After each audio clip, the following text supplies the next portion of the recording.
Baru saja bangsa Indonesia memperingati hari kemerdekaannya pada tanggal 17 Agustus kemarin. Namun di balik semua itu ternyata banyak sekali fakta-fakta yang harus dijelaskan di sini, yaitu terkait kelompok Ba'alawi atau para Habib dari Yaman. Karena sebagaimana kita ketahui, banyak sekali pengklaiman dari Ba'alawi, misalkan salah satunya adalah bendera, kemudian ada juga pengklaiman soal hari kemerdekaan, kemudian tentang penggagas lambang negara dan lain sebagainya. Nah, ini ada sebuah penjelasan dari sumber terpercaya. Ini saya ambil dari channelnya Gus Fuad Channel ya.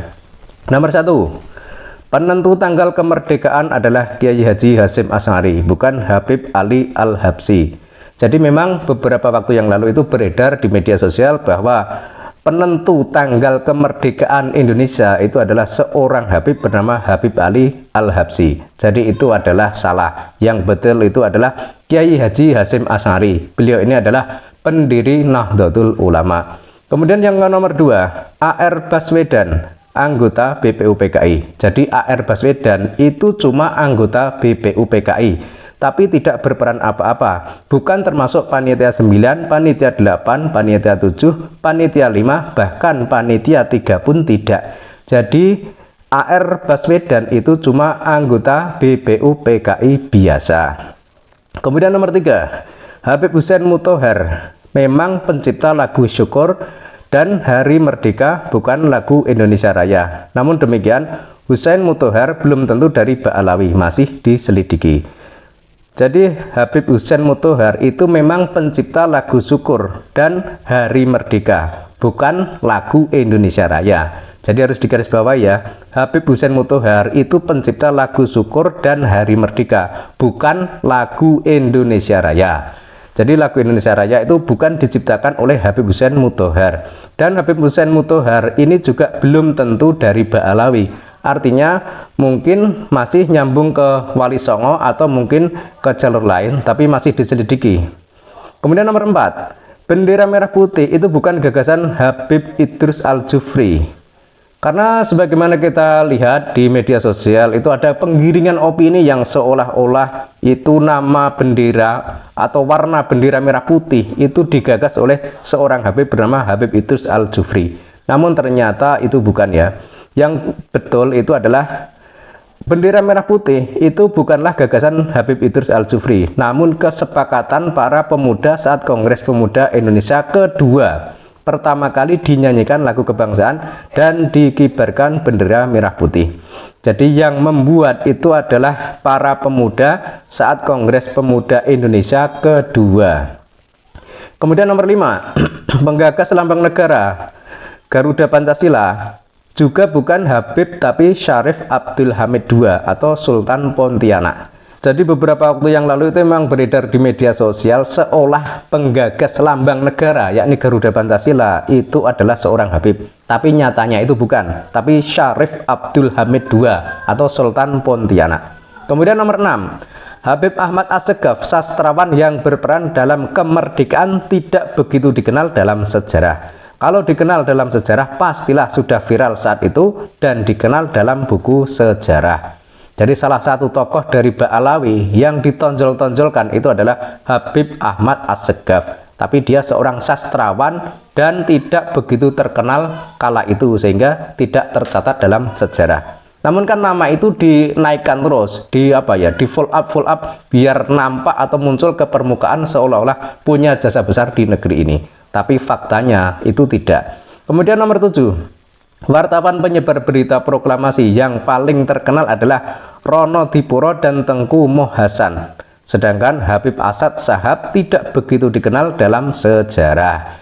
Jadi sudah fix ya bahwa wartawan atau penyebar berita proklamasi yang paling terkenal kala itu adalah Rono Dipuro dan Tengku Moh Hasan. Sedangkan Habib Asad Shahab tidak begitu dikenal dalam sejarah.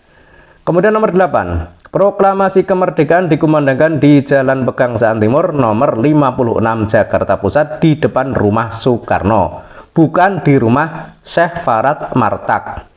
Jadi ya kalau kita lihat arahnya para Ba'alawi itu hampir semua hal itu kok mau diklaim milik mereka, termasuk proklamasi kemerdekaan itu kan beberapa oknum itu mengklaim bahwa itu dilaksanakan di depan rumah seorang Habib bernama Habib Syekh Faraj Martak, tapi ternyata itu bukan.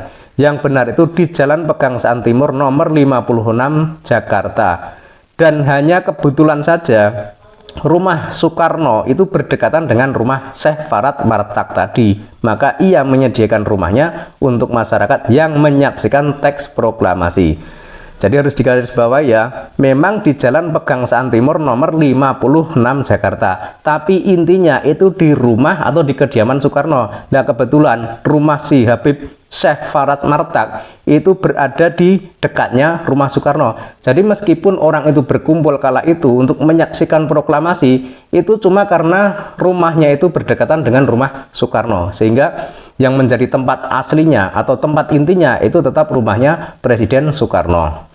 Kemudian nomor 9, Habib Hussein M. Shihab, Pandu Islam Indonesia. Ia memang pendiri Pandu Arab, tetapi Pandu Arab tidak memberikan pengaruh terhadap revolusi kemerdekaan, penggalangan persatuan maupun kebangkitan nasional. Justru tokoh-tokoh kepanduan yang berpengaruh adalah nomor 1, Haji Agus Salim, yang nomor 2 Sri Sultan Hamengkubuwono ke-9, dan nomor 3 Ahmad Dahlan, pendiri kepanduan Hizbul Waton. Jadi sudah jelas ya bahwa para habaib kala itu memang tidak begitu berperan dalam kemerdekaan Indonesia, dalam perjuangan memerdekakan bangsa pribumi dari penjajahan Belanda. Itu tidak begitu berperan. Kemudian nomor 10, Abdullah bin Husain, penyedia logistik dalam perang Aceh. Kisahnya tidak begitu dikenal dalam sejarah. Monggo silahkan dicek dan recheck jika penelusuran saya lewat berbagai literatur ada kekeliruan dan kekurangan, mohon koreksi karena tidak sesuai dengan pengetahuan kita selama ini, agar kita tidak dibohongi dan dikaburkan fakta sejarah kita. Faktanya atau intinya, imigran Yaman ini didatangkan oleh Belanda, bekerja untuk Belanda, tidak ada jejak sejarah mereka menjadi korban dalam perjuangan kemerdekaan baik zaman VOC, Jepang maupun pasca kemerdekaan, peristiwa 10 November dan lain sebagainya.